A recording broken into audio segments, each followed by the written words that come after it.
ರಾಹುಲ್ ಗಾಂಧಿ ಜೊತೆಗೆ ಚರ್ಚೆ ಮಾಡಿ ಮಂಡಿಸಿದ್ದೇನೆ ಅಂದ್ರೆ ಏನರ್ಥ? ಅವರ ಒಪ್ಪಿಗೆ ಇಲ್ಲದೆ ಮಂಡಿಸೋದಕ್ಕೆ ಆಗುತ್ತಾ? ಸಿಎಂ ಸಿದ್ದರಾಮಯ್ಯನವರು ಪ್ರಶ್ನೆ ಮಾಡಿರೋದು. ಬೆಳಗಾವಿಯಲ್ಲಿ ಸಿಎಂ ಸಿದ್ದರಾಮಯ್ಯ ಜಾತಿ ಗಣತಿ ವಿಚಾರಕ್ಕೆ ಸಂಬಂಧಪಟ್ಟಂತೆ ಮಾತನಾಡಿರೋದು. ಸಂಪುಟದಲ್ಲಿ ಯಾರೂ ಜಾತಿ ಗಣತಿಗೆ ವಿರೋಧ ಮಾಡಿಲ್ಲ. ಕ್ಯಾಬಿನೆಟ್ನಲ್ಲಿ ಯಾರೂ ಜೋರಾಗಿ ಮಾತನಾಡಿಲ್ಲ. ಸಚಿವರು ಅಭಿಪ್ರಾಯ ನೀಡಿದ ಬಳಿಕ ನಿರ್ಧಾರ ತೆಗೆದುಕೊಳ್ತೀವಿ. ಯಾರಿಗೂ ಅನ್ಯಾಯ ಆಗಬಾರ್ದು ಅನ್ನೋದು ನಮ್ಮ ಉದ್ದೇಶ. ದೇಶದಲ್ಲಿ ಸಮಾನತೆ ಬರಬೇಕು, ಬಡವರಿಗೆ ವಿದ್ಯಾಭ್ಯಾಸ ಸಿಗಬೇಕು. ಬಡವರು ಬಡವರಾಗೇ ಇರಬೇಕಾ? ಮುಸ್ಲಿಮರಿಗೆ ಶಿಕ್ಷಣ ಬೇಡವಾ? ಬೆಳಗಾವಿಯಲ್ಲಿ ಸಿಎಂ ಸಿದ್ದರಾಮಯ್ಯನವರು ಪ್ರಶ್ನೆ ಮಾಡಿದ್ದಾರೆ. ಜಾತಿ ಗಣತಿ ವರದಿಗೆ ಸಂಬಂಧಪಟ್ಟಂತೆ ಜಾರಿಗೆ ಮಾಡಿ ಅಥವಾ ತಿರಸ್ಕಾರ ಮಾಡಿ ಅಂತ ರಾಹುಲ್ ಗಾಂಧಿ ಅವ್ರ ಪತ್ರ ಏನು ಬರೆದಿಲ್ಲ, ಬಟ್ ಅವ್ರ ಜೊತೆ ಚರ್ಚೆ ಮಾಡಿದ್ದೇನೆ. ಸಚಿವ ಸಂಪುಟದಲ್ಲಿ ಇದ್ರ ಬಗ್ಗೆ ಚರ್ಚೆ ಆಗಿದೆ.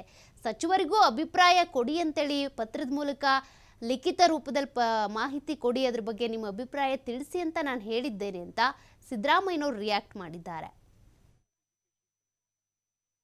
ನನಗೆ ಯಾವ ಪತ್ರನೂ ಬರೆದಿಲ್ಲ ರಾಹುಲ್ ಗಾಂಧಿ. ಆದರೆ ರಾಹುಲ್ ಗಾಂಧಿ ಅವ್ರ ಜೊತೆ ಚರ್ಚೆ ಮಾಡಿದ್ದೀನಿ, ಪತ್ರ ಬರೆದಿಲ್ಲ.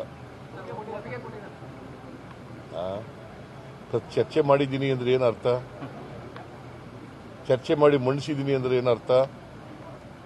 ಅವ್ರ ಒಪ್ಪಿಗೆ ಇಲ್ಲೇ ಮಂಡಿಸಕ್ಕಾಗತ್ತಾ? ನೋಡಪ್ಪ, ಯಾರು ಕ್ಯಾಬಿನೆಟ್ನಲ್ಲಿ ವಿರೋಧ ಮಾಡಿಲ್ಲ, ಕ್ಯಾಬಿನೆಟ್ನಲ್ಲಿ ಜೋರಾಗಿ ಯಾರೂ ಮಾತಾಡಿಲ್ಲ, ದೊಡ್ಡ ಗಂಟಲಿನಲ್ಲಿ ಮಾತಾಡಿಲ್ಲ. ಗೊತ್ತಾಯ್ತಾ? ನಾನೇನು ಹೇಳಿದ್ದೀನಿ, ನಿಮ್ಮ ಅಭಿಪ್ರಾಯಗಳನ್ನು ಹೇಳಿ ಅಂತ ಹೇಳಿದ್ದೀನಿ. ಅವ್ರ ಅಭಿಪ್ರಾಯಗಳು ಕೊಟ್ಟ ಮೇಲೆ ವಿಲ್ ಟೇಕ್ ಎ ಡಿಸಿಷನ್. ಮೊನ್ನೆ ಕ್ಯಾಬಿನೆಟ್ನಲ್ಲಿ ಏನು ಡಿಸಿಷನ್ ಆಗಿಲ್ಲ.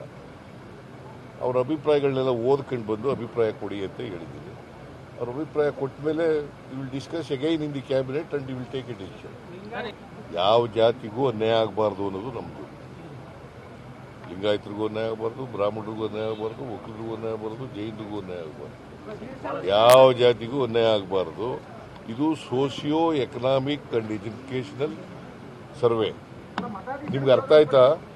Socio economic educational survey. ಈಗ ಇವು ಸ್ವಾತಂತ್ರ್ಯ ಬಂದು 75 ವರ್ಷ, ಸಂವಿಧಾನ ಜಾರಿಯಾಗಿ 75 ವರ್ಷ ಆಯಿತು.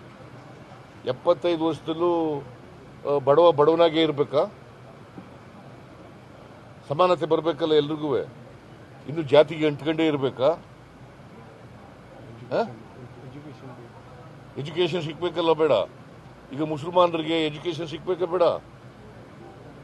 ಹಿಂದುಳಿದವರಿಗೆ ಬಡವರಿಗೆ, ಎಲ್ಲ ಜಾತಿ ಬಡವರು, ಒಂದು ಜಾತಿ ಅಂತಲ್ಲ, ಎಲ್ಲ ಜಾತಿಲಿರ್ತಕ್ಕಂಥ ಬಡವರಿಗೆ ಎಜುಕೇಶನ್ ಸಿಗ್ಬೇಕಾ ಬೇಡವಾ?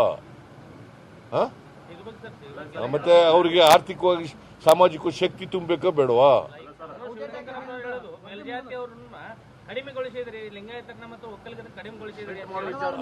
ನನಗೀಗ ನಾನು ಮೆರಿಟ್ ಮೇಲೆ ಮಾತಾಡಕ್ ಹೋಗಲ್ಲ. ನೆಕ್ಸ್ಟ್ ಕ್ಯಾಬಿನೆಟ್ನಲ್ಲಿ ಮಾತಾಡ್ತೀನಿ. ಈಗ ಅಭಿಪ್ರಾಯ ಕೇಳಿದ್ದೀನಿ, ಅಷ್ಟು ಬರೀರಿ ಸಾಕು. ಅಭಿಪ್ರಾಯ ಕೇಳಿದ್ದೀನಿ. ಯಾರ್ದು